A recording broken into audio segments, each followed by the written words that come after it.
Zerugo, Anamlo. Right, it's a very good afternoon, members of the Fourth Estate, our press, those tuning in online.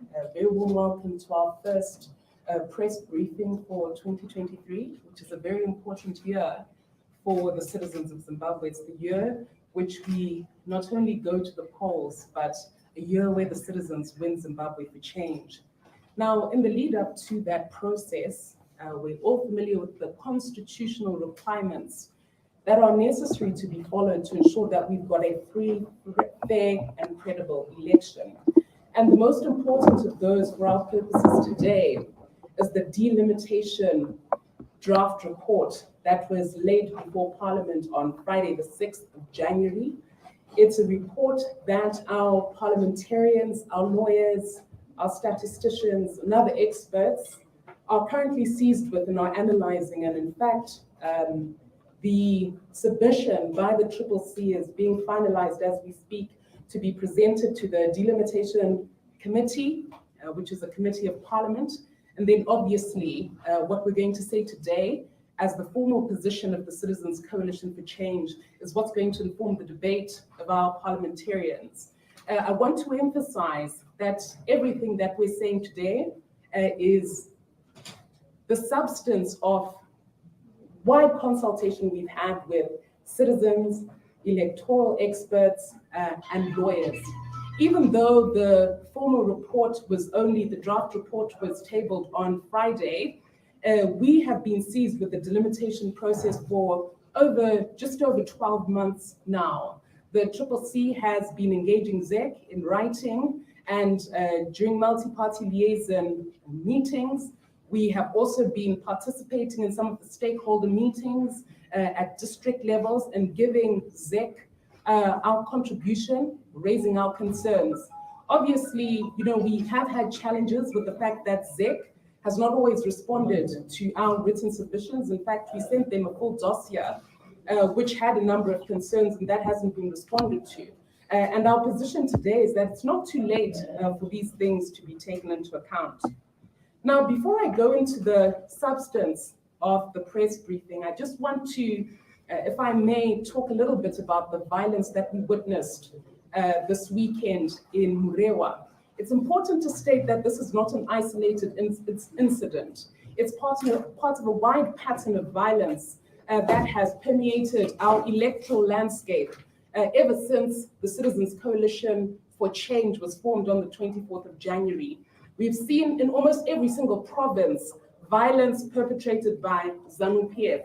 And that violence must be understood in the context of the fact that the deputy leader of ZANU-PF actually called for the CCC to be crushed like lice.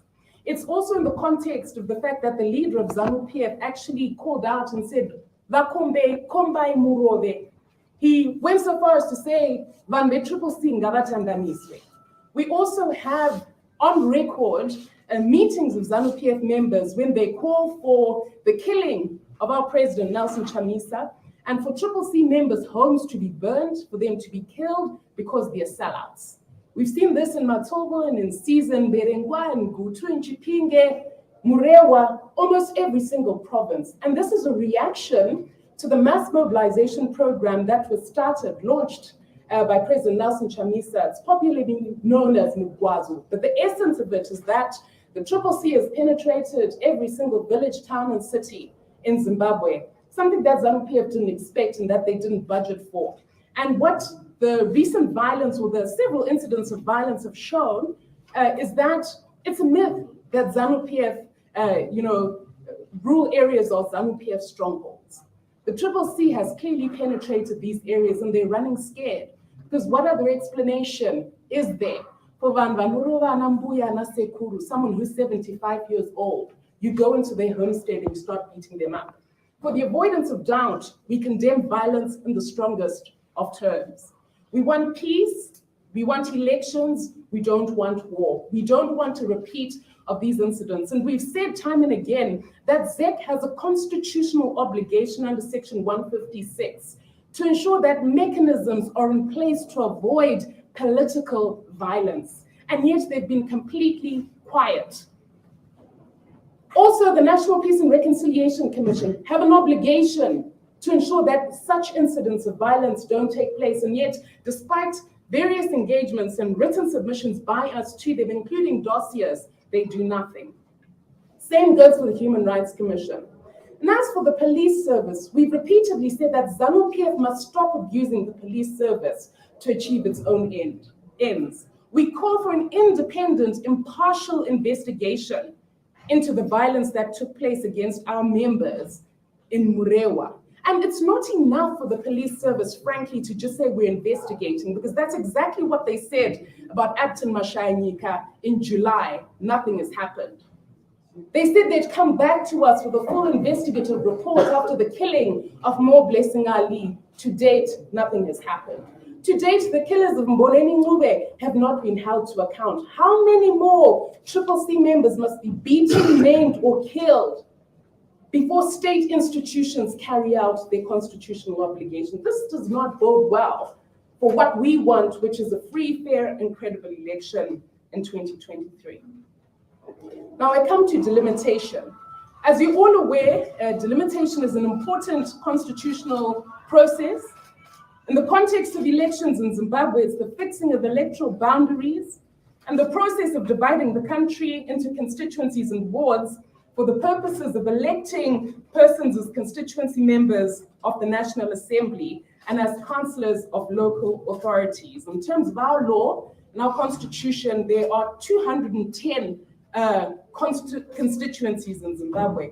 And this is a process that's to be carried out in terms of sections 160 and 161 of the Constitution, as well as Section 37A of the Electoral Act. Now, the importance of this process, obviously, is that elections in Zimbabwe must be held on the basis of universal adult suffrage, number one, and equality of votes, number two. This is something that's provided for in Section 155 of the Constitution. The important thing being that there should be an approximately similar number of voters, or registered voters, in every single constituency. Now I come to the draft report that was laid before Parliament. We have combed through it not once, not twice, quite a few times. And we have to state from the outset that it's not the best delimitation report, but it's not the worst at the same time. It offers a useful starting point. And I think what's crucial in the entirety of the delimitation process are what's going to happen from here. And the important thing is that the Zimbabwe Electoral Commission must ensure that it takes into account the feedback of stakeholders, especially members of parliament, lawyers, and other experts. It must be highlighted that the boundaries that Zimbabwe is using today were drawn up in 2007 for purposes of the 2008 election.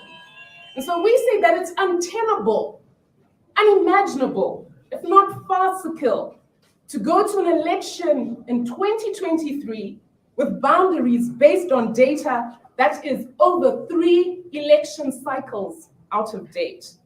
There have been significant changes in the population, but more importantly, there was a fresh new start registration of voters in 2017, the biometric voter registration process for the 2018 election, where everybody registered anew.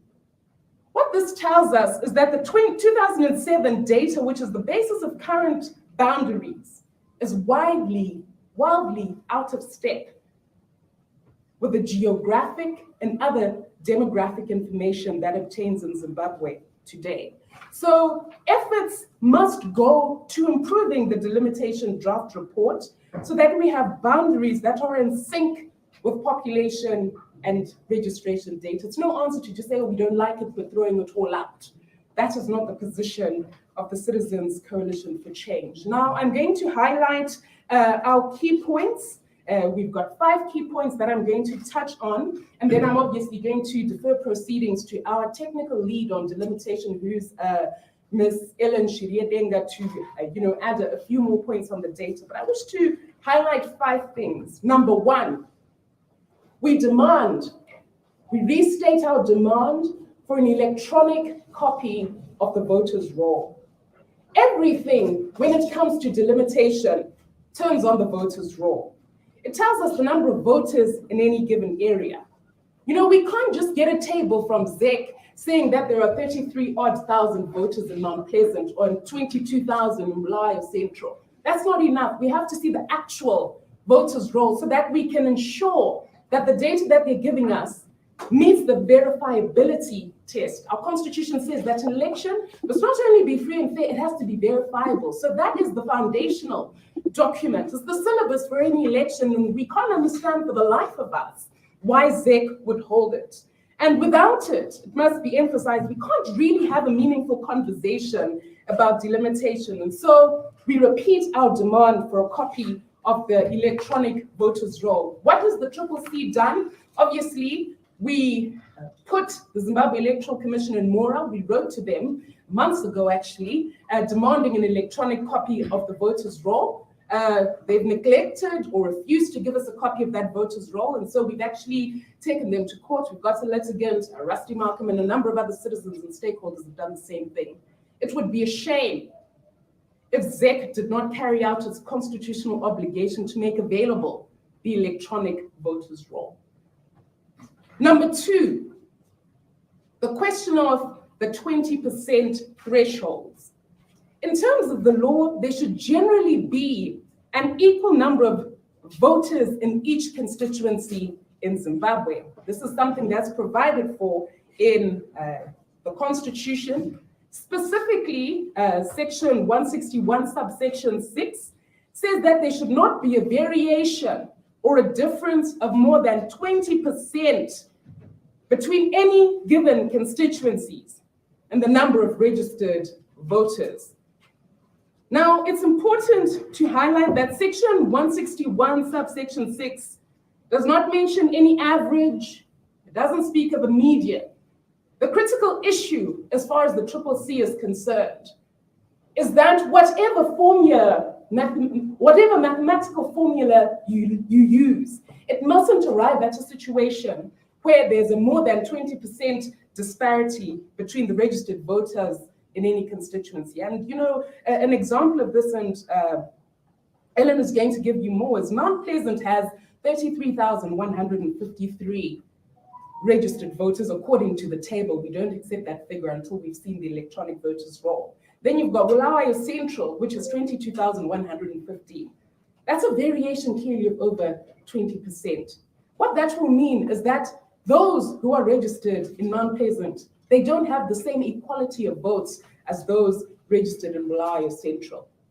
There should not be a discrepancy that big when you're delimiting, and that's something that we have placed as one of our demands, one of our submissions that has to be looked at. ZEC must be true to the correct interpretation of Section 161, subsection 6. It must not gerrymander its interpretation of the Constitution. Number three, our analysis of the draft delimitation report reveals that urban constituencies have been understated and given less constituencies than are due numerically based on the data they give, which again, I say reservedly and advisedly, we don't accept until we get the raw. However, rural constituencies have been overstated. Now, based on the data that's presented in the report about how many persons are registered to vote, more citizens have registered in urban constituencies. Fewer have registered in rural constituencies. However, these rural constituencies are given more constituencies. Harare is the starkest example in this regard, and Ellen is going to make reference to this. Based on the number of registered voters they say they have, Harare should have at least 36 constituencies, but it's only been allocated 30. We call for ZEC to be true to the data in as far as Harare is concerned and ensure that the citizens of Harare have equality in terms of the effect of their votes and representation in Parliament. On the same point, something that's A glaring deficiency of the report is that ZEC has not revealed polling areas and polling stations. We need these to be clearly identified.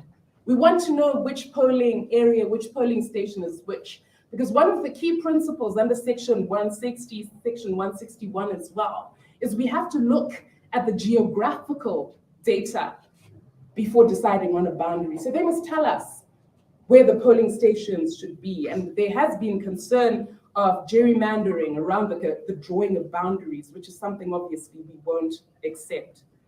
Number 4, the CCC has a huge concern around the under-registration of voters, where regarders had to the recent census data that was availed, it tells us that approximately 3 million eligible citizens are not yet registered to vote, which we say is a scandal.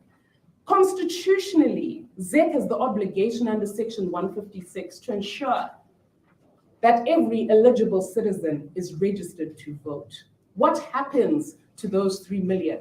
Why has the process been made so difficult? Why have there been such difficulties with access to identity documents? Why has a sparse number of registration centers been availed? ZEC must ensure that this is attended to before the finalization of the report, and we call for a blitz, in fact, to take place before the final delimitation report is concluded. Which takes me to the 5th and final point, which is a call for, and this is something a little bit futuristic, reform around the delimitation process for the future. Now, I've highlighted that we've been participating in this process for over 12 months now, and we've noted a number of gross irregularities in the manner in which the process has been conducted. There is ambiguity and gaps in terms of how the process is to take place. We have had challenges with some of the bureaucracy and capacity of public officials, including with respect to the Surveyor General's office who are involved in the process. Sometimes we've been given antiquated maps.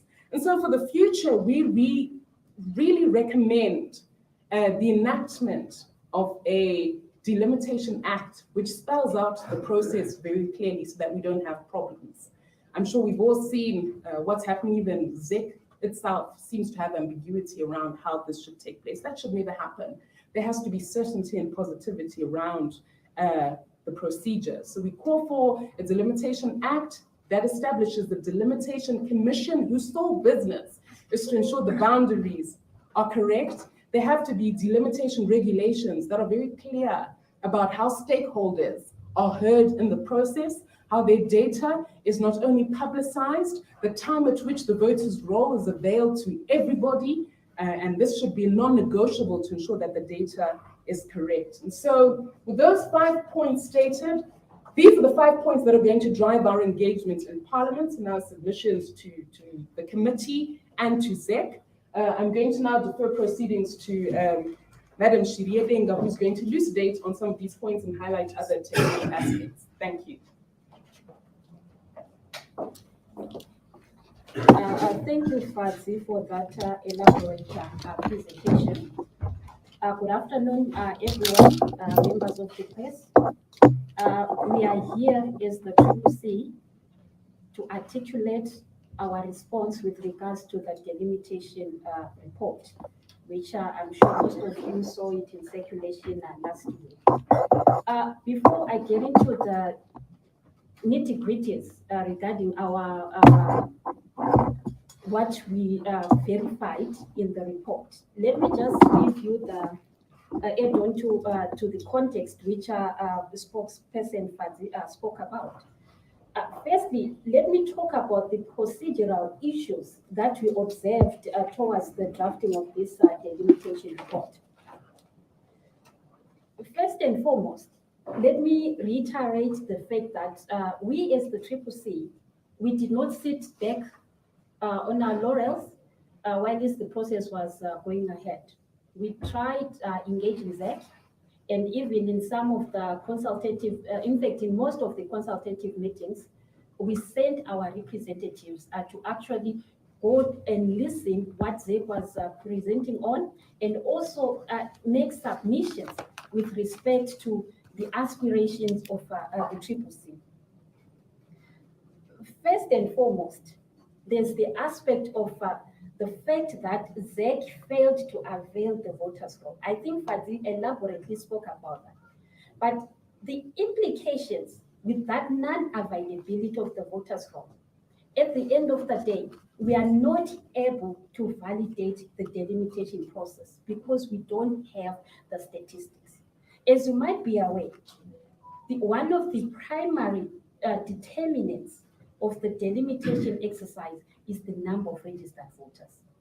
So really, if we can't ascertain for a fact, to say, for example, in Harare, there were 952,000 people on the voters' roll, then it becomes problematic to actually verify the law. So that is one issue that we're concerned about. And also with respect to our engagements with ZEC with regards to the voters' roll, we made numerous requests, and even one of our members of parliament, Raste Makam, has actually taken ZEC to court with regards to the availability of the voters' roll. So that is one issue of concern that we are raising. And secondly, the fact that ZEC, in the beginning of this process, ZEC went out of its way to map the polling areas. So basically, ZEC has a list of those polling areas, but those polling areas were never availed to the public. More so, in the absence of the voters' roll, we're not able to ascertain as to how many people were in the respective polling areas. And the importance of these polling areas, let me emphasize. You know, the boundaries are drawn with respect to the numbers of people in a specific polling area. And those numbers, remember, they are the ones that contribute to certain thresholds. So at the end of the day, if you don't have the polling area statistics, then it becomes very difficult to validate the boundaries, the way the boundaries have been drawn. This is why the issue of gerrymandering comes into light. Thirdly, the methodology with regards to the delimitation process was not explicitly articulated.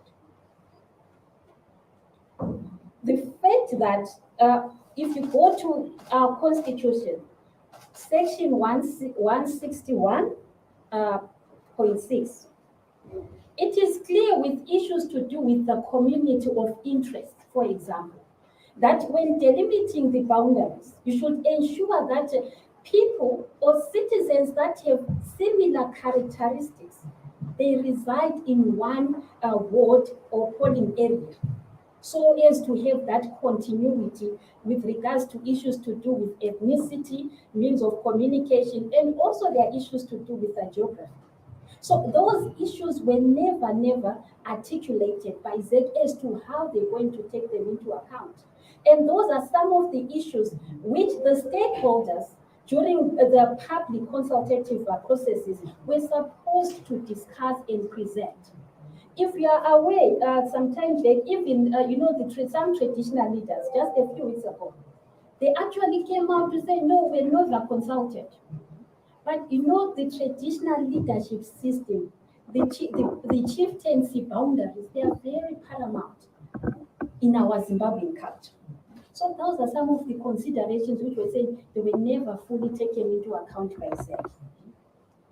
The fourth issue, of course, is the clarity with regards to the 20% variation to the threshold. I think, I will explain that later as we proceed with this presentation. But clearly, ZEC did not follow the provisions of our constitution. Actually, as a matter of fact, ZEC used the old Lancaster House constitution in ascertaining the thresholds. The fifth issue, which is really of an important nature, and it's in line with what Champion Fati spoke about. the failure to align the electoral laws to the constitution, and the failure to rationalize laws regarding elections into one electoral act document. In that respect, I speak about the role of the Ministry of Local Government in the demarcation of ward boundaries. If you look at the Urban Councils Act and the RDC Act, it also speaks to the issue of redrawing of ward boundaries. And the Electoral Act also places that same responsibility to ZEC as well. So in that respect, there was some kind of conflict. You have the Local Government Act requiring local authorities to make submissions to ZEC to say, we as Bulawayo City Council, for example, because of certain variables like the population growth, we are able to sustain so many wards. And we have our local authorities, particularly which are the CCCs, which are in charge of, which are in the urban centers. They actually wrote to local government to say, for example, Harare currently has 46 wards. They requested an extension up to 55. We are all aware of the growth patterns in Harare.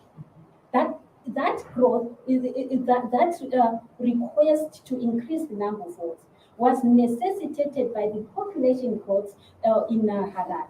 And also the fact that it becomes very impossible. Like, for example, you go to Harare South.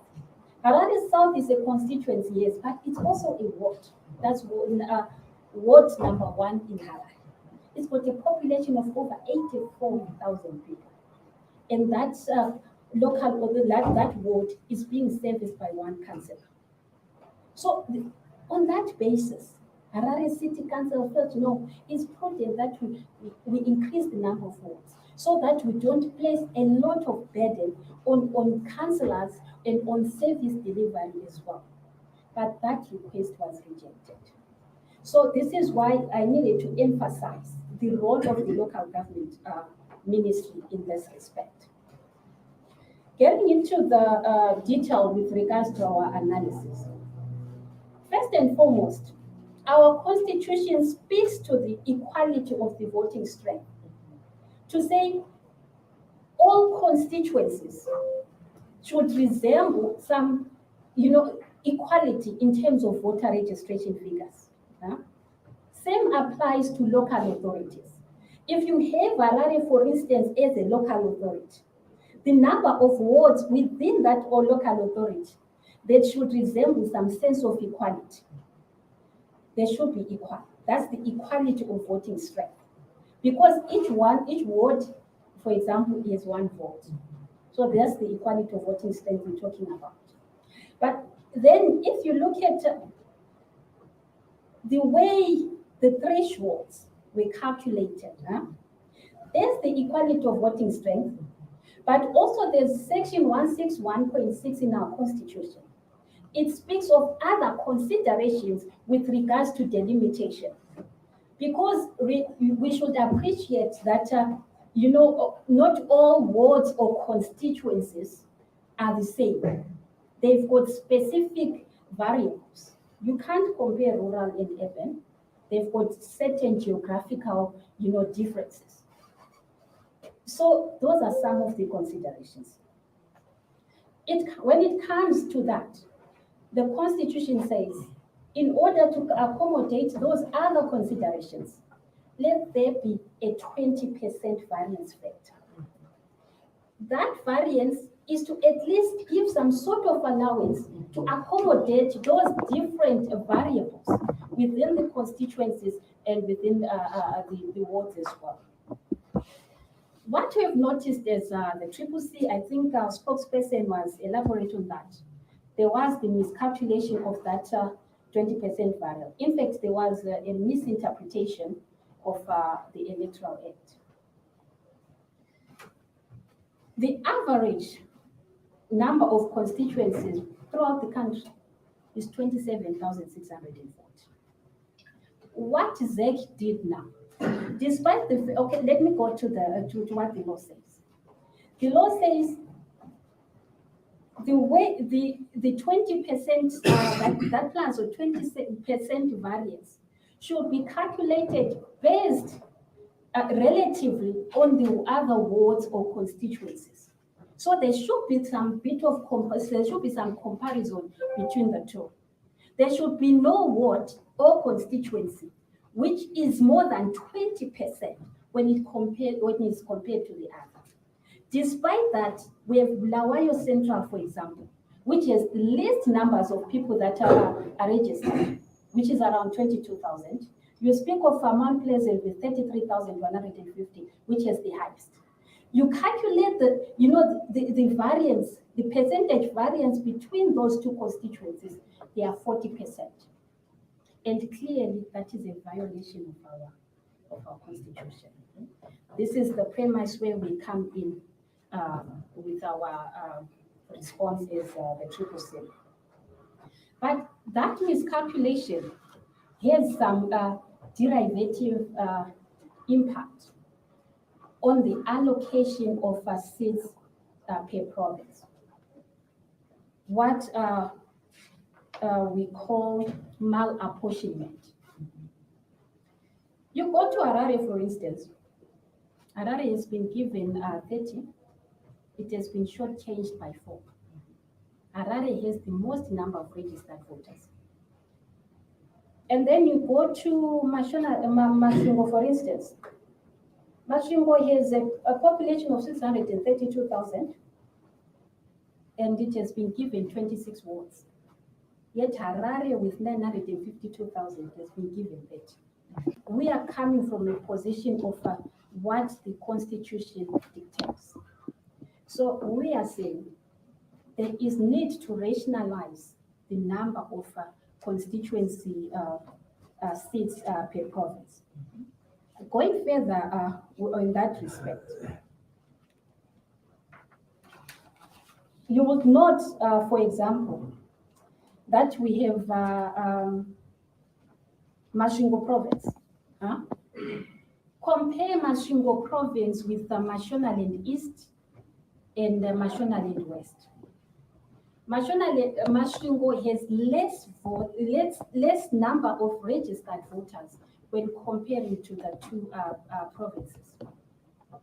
For example, Masvingo has 632,000 registered voters, and Mashonaland West has 661,000 registered, and Mashonaland East has 641,000 registered voters. But now, if you go to the seat allocations, Masvingo has been given 26 seats. Mashonaland West, 22 seats. So Mashonaland West has 4 seats less than Masvingo, yet it has more registered voters. Same applies to Mashonaland East. Mash East has been allocated 23 seats, although it has more registered voters than Masvingo, but it has less number of seats allocated to them by 3 when compared with Masvingo. So that's the kind of malapportionment of with respect to the number of seats which we are referring to.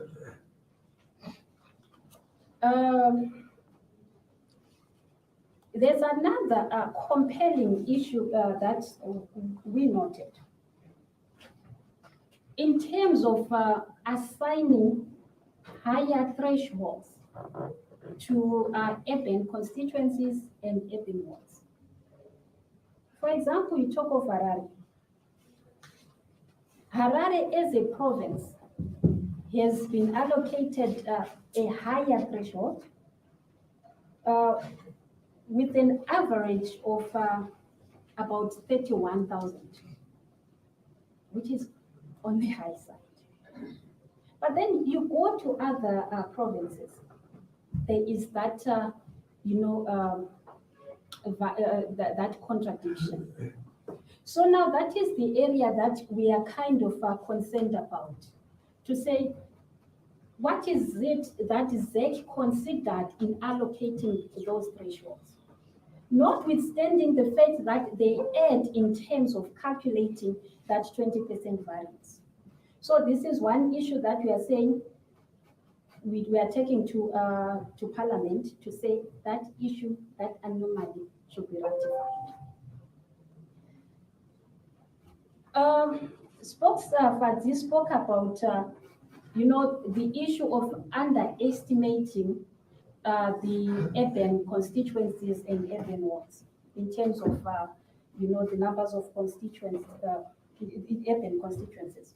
For example, we speak of Zwishavane Town Council. Let me focus on town councils. Speak of Zwishavane Town Council. The voter population in Zwishavane Town Council is 25,344. If you are to look at the threshold that has been assigned by ZEC, that town council on its own, it qualifies to be a constituency. But what did ZEC do now?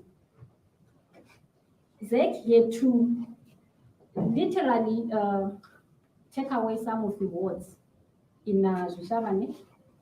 8 we have been allocated to Zwishavane Ngezi, 2 to Zwishavane Rundi. That's the kind of gerrymandering which we are referring to.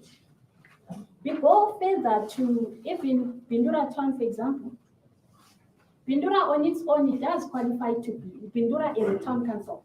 It does qualify to be a local authority, or to be a constituency. It has 23,540 voters. But what happened now? 2 rural wards were added into the town council to constitute Bindura North. So that's the kind of information and justification that we require from ZEC. What was the rationale for that? The most glaring case is Beitbridge Town Council. Beitbridge Town Council, although went by the ZEC threshold, it falls short of the minimum threshold by 1,178 voters. Beitbridge has 6 wards. It has 6 wards. The population there is 20,934.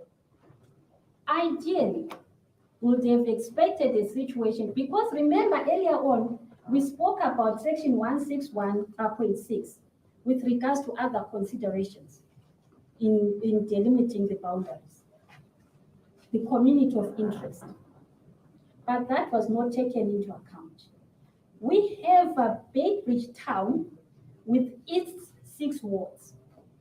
Ideally, if ZEC was to maintain the community of interest and respect section 161.6, it would have drawn some wards within the periphery of Beitbridge. Just make 1 or 2 wards so that they reach the required threshold. But that was not done. Instead, what does ZEC do? It divides the 6 wards in Beitbridge town into 2 constituencies, Beitbridge West and Beitbridge East. We ask, what is the rationale for that? We have Beitbridge. Most of you do appreciate how small Beitbridge town is. Although it is densely populated, but the people live together in unison. Now we have a situation where the town is separated by a street. This street, for instance, now goes to Beitbridge East. The opposite street goes to Beitbridge West. Where is the community of interest there? And by the way, Beitbridge West is predominantly rural. Same applies to Beitbridge East. So that is the kind of rationale we need to get from ZEC. Lastly, on the town councils, there's Masvingo municipality. Masvingo has a different scenario altogether. Masvingo, its population as a town council is 43,767. So meaning that Masvingo, it did qualify for a constituency. That's why we have Masvingo Eben. But what does that do with the remainder of those people that are not in Masvingo Eben? With Masvingo issue, it's more or less the same with Beirut. To say yes, the first ward, Masvingo Eben, would be purely Eben, with all the 10 Eben wards in Masvingo. Then the remainder, you draw a few wards from within the periphery. That was not done. Instead, the remainder has been split into 3 different constituencies. Masvingo West, Masvingo North, and of course, Masvingo Eben. So we have Masvingo municipality, which is now in 3 different constituencies. You go to Mangwe constituency, which is rural, which is not part of these urban constituencies. We have Mangwe constituency, which is now split amongst 3 local authorities. There's Mangwe RDC, Bulilima RDC, and Plumtree Town Council. What is the rationale of making sure that a constituency is broken down into different local authorities? We ask ourselves as the citizens of Zimbabwe, in terms of development in those particular areas, how do you differentiate between the local authority administrative boundaries versus the political constituency boundaries? That at the end of the day creates some kind of a discord. For example, Masvingo is a town council. Literally now he has 3 members of parliament. And in terms of development, what impact does that have? Does that promote development, or maybe at the end of the day it creates some discord? So those are some of the issues that we said needs to be rationalized. I won't dwell much into the issues of gerrymandering. Those ones are glaring. You go to the way because the boundaries have been reconstructed. You go to Mutasa, for example. You ask yourself, there's a ward that has been literally removed and another one placed in Dangamvura there. You ask yourself, what was the rationale? You go to, for example, the former Gwanda Central. It has been split into 3 constituencies. To an extent that there's a ward which comes from one Beitbridge RDC, which is supposed to be part of the same constituency with wards that are in Gwanda town. We are talking of a distance of around 180 kilometers.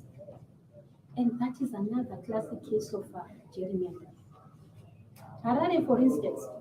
Yes, Harare might say, yes, Harare has gained 1. But how have been the boundaries drawn? You ask even the new Churu constituency, how is that boundary being drawn? What were the motivational issues towards the drawing of that particular boundary? So basically, those are some of the issues that we are raising, which we are dear to. But let me hasten to say, all this could have been avoided if there was adequate consultations. We wrote to ZEC on the 8th of October, raising all these concerns that we're talking about. We never got a response. Yet there's been engagement over these issues at stakeholder meetings. Then we'll be telling a different story. So this is where we are as the CCC. We have presented our document to Parliament. We are presenting it this afternoon. And these are our concerns. And we hope they'll be taken into consideration.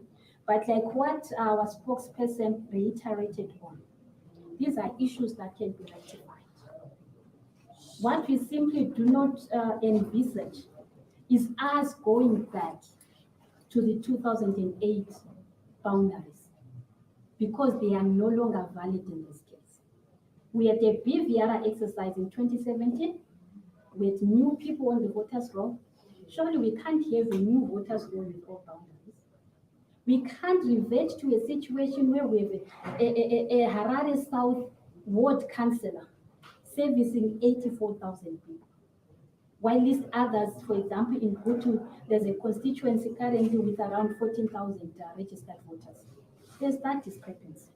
So this is our call as the CCC to say, these are our issues as Parliament, let's work around them. Let's make sure that we follow the law. Let's rationalize the boundaries so that at the end of the day, there won't be anyone who will be saying there's gerrymandering and malapportionment of constituencies in wards. I thank you. Thank you very much, Ms. Shilidenga. And now we are going to take a few questions. Should there be any questions arising, we'll take just a few because of our time. Yes, sir.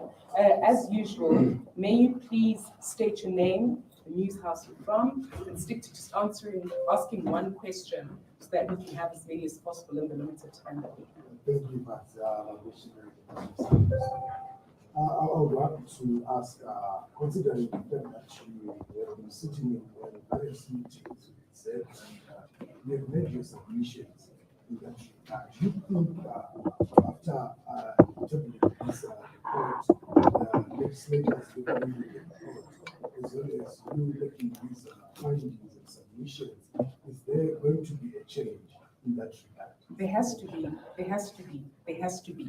There has to be a change. That's the whole point of this report being laid before Parliament. It's so that it's debated and fixed and adjusted.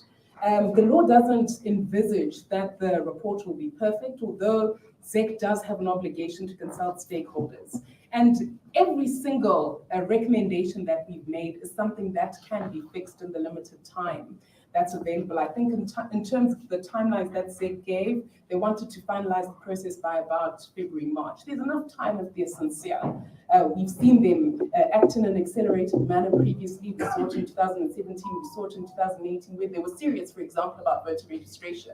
This lethargy is something that we say is improper, it's unlawful, and we insist on all the recommendations that we're making. So, for example, redrawing boundaries, something that can easily be done. Availing the electronic voters roll, that's just, without question, that's what they used, one would imagine, to create this. So it's available. We know ZANU-PF has it, and the public has a right to it. Every citizen has a right to it. That's what the law says. It's not just the CCC saying. So of course, it can be done, and it should be done. It's what we insist on, and that's what our parliamentarians are going to push for. And we are going to mount as much political pressure as possible to ensure that these things are done. That's why we are letting the nation know not only what the law says, but our commitment to the fact that the law should be followed. We don't want, after the election in 2023, to be quibbling about this and that, and freeness and fairness and credibility, verifiability. Where we've got this opportunity, we must take full advantage of it. Thank you very much. Yes, ma'am. My name is Lucy Yasini. I'm a freelance journalist. The two of you have been mentioning figures of registered voters, but at the same time, you're saying you haven't received the voters roll. Correct. Where are you getting these figures? Thank you. That's a very good question, Madam Lucy. What ZEC did was that it put tables in its reports. You'll note that there's a report that's about 500 pages, then there's an annexure of about 900 pages, and in here, they've got tables. Now, the law doesn't say, ZEC, give us a table of the number of people who are registered. The law says, give us the electronic voters roll so that we can see for ourselves and verify that where you say Olayo Central has 22,000 voters, we can see that for ourselves and we can identify where they are. Otherwise, how do we know who is where? How do we check whether the boundary that you've drawn is an accurate one? How do we know for real that Mount Pleasant is 33,000? What if it's got less? What if it's got more? The law says that give us that electronic voters roll. So all the figures that we are making reference to in these deliberations, we don't accept them to be correct until that electronic voters roll is availed. I mean, like I said, I can't imagine for the life of me why an electoral management body worth its salt would hide the voters' roll. We're to tell SADC or any other, electoral guideline, Kenya, Malawi, Zambia, that we didn't have the voters' roll, we just marched to the election. I mean, they think we're crazy. Delimitation, you've had 10 years to ensure that you've got a voters' roll that's compliant with the law. It must be availed. And we've said consistently that ZEC must be independent, impartial, act in accordance with the Constitution, be transparent, ensure that its processes are verifiable. What if they've made a mistake in quoting the number of voters in Jishabane? How will we ever know? And that's what we are on guard to prevent. And that's why since, months ago, in fact, prior to the start of the by-elections, we said, give us the voters' roll. After their, half-hearted blitz, we said, now give us what you're using. Why are they afraid to give us that voters' roll? We insist on it. We want it. Thank you. If there are no further questions, all that remains is for me to thank you very much for your time, for coming here and for hearing what you've said.